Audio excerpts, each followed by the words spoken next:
Hello बच्चों, कैसे आप लोग। I am Taruna Gupta, your math teacher, your mentor. Welcome back to my channel maths by Taruna. आज हम सैंपल पेपर कंटिन्यू करेंगे। इस वाले सैंपल पेपर के question number 1 to 5 we have already done. So अभी आज हम 6 से कंटिन्यू करने वाले हैं। सो बी मेक श्योर आपको ये पेपर्स करने ही हैं। जितने भी मैंने अभी तक के वीडियोस में sample paper, pre board paper, board paper जितने भी डाले हैं this duration of time this August में, एंड आपके अभी क्या है प्री बोर्ड्स मिड टर्म सबके आने वाले हैं, तो आपको ये पेपर्स करने ही चाहिए, राइट। चलो कंटिन्यू करते हैं। So question number 6। So question number 6 में आपको क्या बोल रहा है कि विच ऑफ, ये वाला क्वेश्चन कर रहे हैं हम, which term of the progression 20 19 1/4 18 1/2 17 3/4 is the first negative term. अब इसमें बोला कौन सी ऐसी टर्म आएगी इस प्रोग्रेशन में कि वो हमारी फर्स्ट टर्म क्या हो, नेगेटिव आ जाएगी। क्योंकि दिख रहा है ना हमें डिक्रीज हो रहा है, ऑर्डर डिक्रीज हो रहा है, तो ऑब्वियसली ऐसा भी एक टर्म आएगा जो कि नेगेटिव होगा, उसमें हमें फर्स्ट नेगेटिव टर्म बोला है। तो बेसिकली इसने पूछा है कि आपका जो a plus N minus one into D है ना, वो नेगेटिव आए, मतलब वो लेस देन 0 हो, राइट। ये वाला कंडीशन आपको चाहिए। तो इसमें हम वैल्यू पुट कर देंगे। a हमारा क्या है, यहाँ पे 20 है, हमें d निकालना है। तो d के लिए हम क्या करेंगे, 10 माइनस 10, तो 19 इंटू 4 माइनस सॉरी प्लस 1, ये कर दो तो आपका आ जाएगा 19 इंटू 4 76, 76 प्लस 1 74। तो डी आपका निकलेगा 74/4 माइनस 20। ठीक है, इसको करेंगे तो आपका आ जाएगा यहाँ पे 80 minus 77 77। 19 into 4 is 76, 76 plus 1 77/4 minus 20। It will come, आपका ये आ जाएगा, ये आपका आ जाएगा 80 77 3 माइनस 3/4। तो आपका डी क्या आ गया, -3/4। तो डी -3/4 आ गया। अब अपने हमारे पास सारी वैल्यू आ चुकी है। ए की वैल्यू है 20 प्लस एन की वैल्यू हमें निकालनी है।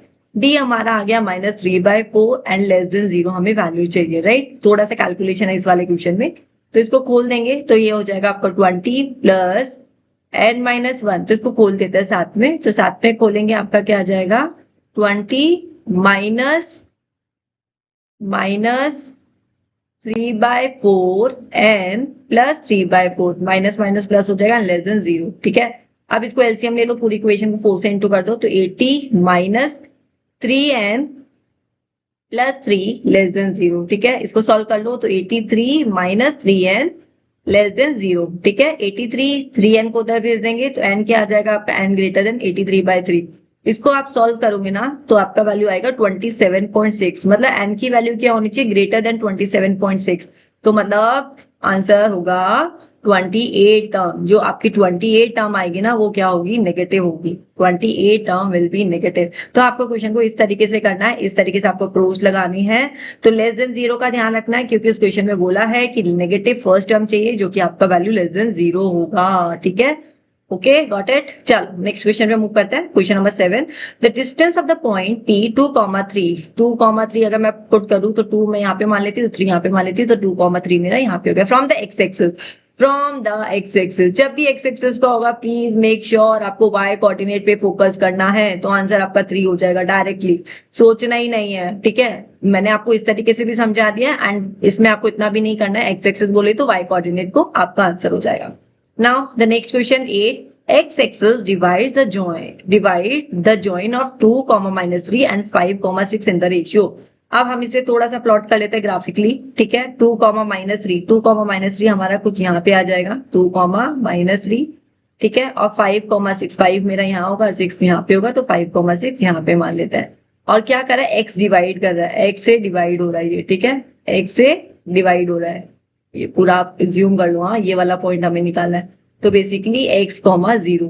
तो हमारा रेशियो मांगा है ना इसने, तो k:1 ले लेंगे रेशियो। एंड ये भी आप ध्यान रखो, अगर हमें 0 दिया हुआ है ना तो हम क्या करेंगे, सेकंड वाला सेक्शन फॉर्मूला वाला वैल्यू लेंगे। ठीक है, सेकंड वाला मतलब y वाले कोऑर्डिनेट पे फोकस करेंगे, क्योंकि हमें y वाला इक्वल टू 0 करना है। तो 6k, हाँ जी सही कर रही हूँ मैं, 6k माइनस प्लस यहाँ पे -3 हो जाएगा अपॉन k+1 इक्वल्स टू 0।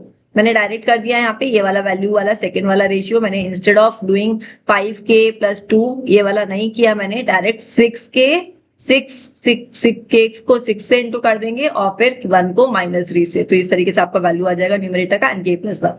तो यहाँ से आपका वैल्यू आ जाएगा 6k minus 3 equals to 0 and k का वैल्यू क्या आ जाएगा 3/6 दैट इज 1/2। तो रेशियो आपका आ जाएगा 1:2। ठीक है, तो बेटा एमसीक्यू क्वेश्चन है तो वर्किंग पूरा इतना मैटर नहीं करता है, आपको जो मांगा है आपको उसके अकॉर्डिंगली मूव ऑन करना है। तो अब इसमें बोला था कि x,0 तो आपको ऑब्वियसली है y कोऑर्डिनेट वाले पॉइंट निकालो और y वाले इक्वल टू 0 कर दो, उससे आपकी इक्वेशन इजी हो जाएगी और इससे फटाफट से आंसर निकल जाएगा। We have to save our time. Paper lengthy आता है मैथ्स का और एमसीक्यू क्वेश्चन है तो आपको रफली वर्क करना है। हाँ जी, question number 9, if the radii of two concentric circle. Concentric circle का क्या मतलब होता है गाइस, पता है ना आपको? दो सर्कल जिसका सेम सेंटर हो, जिसका सेम सेंटर हो, मतलब इसी सेंटर से ये बनाओ और इसी सेंटर से ये बनाओ। आप क्वेश्चन में बोला दो सर्किल है जिसका रेडियस 4 सेंटीमीटर एंड 5 सेंटीमीटर है, सेकंड वाले का ऑब्वियसली बड़े वाले का 5 सेंटीमीटर होगा। Then the length of each कोड of one circle which is tangent to the other circle.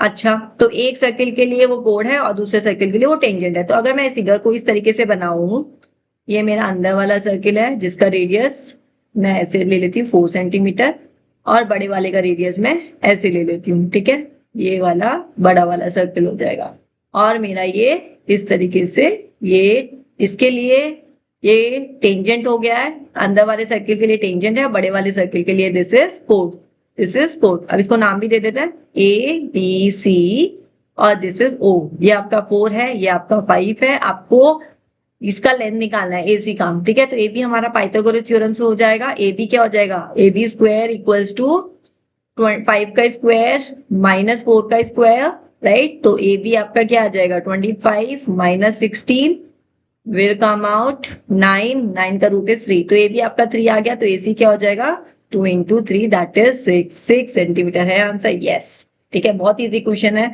अगर आपको थोड़ा सा याद होगा ना तो इस टाइप के क्वेश्चन हम ग्रेड 9 में करके आ चुके हैं। वहां पे कोड टेंजेंट का नाम नहीं लिया था, वहां पे सिंपल आपको बोला था कोड की लेंथ निकालो, दो सर्कल दे रखे इस तरीके से, बड़े वाले कोड का जो लेंथ निकालना है। ठीक है, अभी यहाँ पे क्या किया इन्होंने, क्वेश्चन को थोड़ा सा 10th के लेवल पे लाने के लिए वहां पे वर्ड यूज कर लिया टेंजेंट। ठीक है, वहां पे वर्ड यूज कर लिया tangent. Exactly we have already done this type of question in grade 9। ठीक है जी, now come to question number 10। Question number 10 में चलते हैं। In the figure, this is question from your triangle. अच्छा क्वेश्चन है, देखो DE parallel to AC, DE parallel to AC। अगर DE पैरेलल टू AC है तो मैं कौन सा ट्राइंगल ले लूंगी, इन दोनों पैरेलल को कंसिडर करते हुए बड़ा वाला ट्राइंगल आ जाएगा, ट्राइंगल ABC। ट्राइंगल ABC में हमारे पास में क्या है, DE पैरेलल टू AC है, DE पैरेलल टू AC है। तो I can say DE parallel to AC है तो by PPT VE upon EC equals to BD upon DA कर सकते हैं ऐसा। This is first equation. अब सेकंड में क्या बोला है, सेकंड में हमें क्या बोला है, कौन सा पैरेलल है, DF पैरेलल टू AE। तो मैं ये वाला ट्राइंगल ले लूंगी, इतना ही ट्राइंगल ले लूंगी सिर्फ। ठीक है, इतना पैरेलल बोला है तो I take this triangle ABE। ABE में क्या रेशियो आ जाएगा, BF upon FE equals to BD upon DA।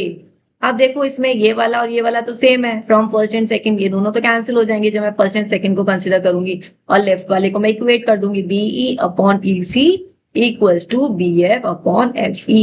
और हमें क्या बोला, BF अपॉन FE, ये किसके इक्वल है, BE अपॉन EC के। तो आंसर आपका B हो जाएगा।